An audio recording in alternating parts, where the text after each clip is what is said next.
+2ലാണോ പഠിക്കുന്നത്? ആണെങ്കിൽ ജസ്റ്റ് ഒന്ന് കേട്ടിട്ട് നോക്കോ.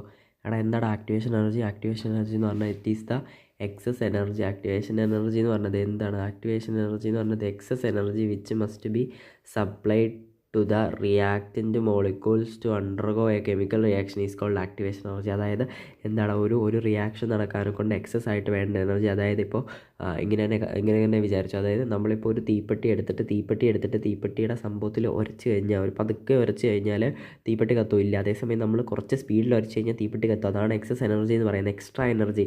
അല്ലെങ്കിൽ ഒരു വെള്ളം തിളപ്പിക്കണമെങ്കിൽ നമ്മൾ ചുമ്മാ വെച്ച വെള്ളം തിളക്കില്ല, ടെമ്പറേച്ചർ കൊടുക്കണം. അതാണ് എക്സസ് എനർജി, എക്സ്ട്രാ എനർജി നമ്മൾ കൊടുക്കണം. അതാണ് ടെമ്പറേച്ചർ എന്ന് പറയുന്നത്. ടെമ്പറേച്ചർ കൊടുത്തു കഴിഞ്ഞാൽ വെള്ളം തിളയ്ക്കും. അപ്പം അതായത് നിങ്ങളൊരു കുന്ന് കൺസിഡർ ചെയ്യുക. ഒരു കുന്ന് കൺസിഡർ ചെയ്യുക.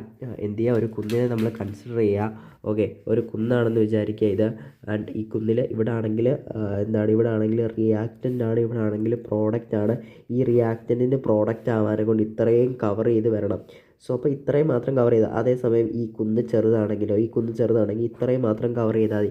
അതേസമയം ഈ കുന്ന് ഭയങ്കര വലുതാണെങ്കിൽ റിയാക്റ്റൻറ്റിന് പ്രോഡക്റ്റ് ആവാനെ കൊണ്ട് ഭയങ്കരമായിട്ട് കവർ ചെയ്ത് വരണം. അപ്പം അതായത് ഈ കുന്നിൻ്റെ പേരാണ് എന്താ? ആക്ടിവേഷൻ എനർജി അഥവാ EA എന്ന് പറയും. ആക്ടിവേഷൻ എനർജി അഥവാ EA. അതായത് കുന്നിൻ്റെ വലിപ്പം കൂടിക്കഴിഞ്ഞാൽ റിയാക്റ്റൻ്റ് പ്രോഡക്റ്റ് ആവാൻ എടുക്കുന്ന സമയവും പ്രയാസവും കൂടും. കുന്നിൻ്റെ വലിപ്പം കുറഞ്ഞു കഴിഞ്ഞാൽ റിയാക്റ്റൻറ്റിന് വേഗം പ്രോഡക്റ്റ് ആവാൻ പറ്റും. That's it. അതായത് ആക്ടിവേഷൻ എനർജി കുറഞ്ഞു കഴിഞ്ഞാൽ റിയാക്റ്റൻറ്റിന് വേഗം പ്രോഡക്റ്റ് ആവാം. ആക്ടിവേഷൻ എനർജി കൂടിക്കഴിഞ്ഞാൽ റിയാക്റ്റൻറ്റിന് വേഗം പ്രോഡക്റ്റ് ആവാൻ പറ്റും.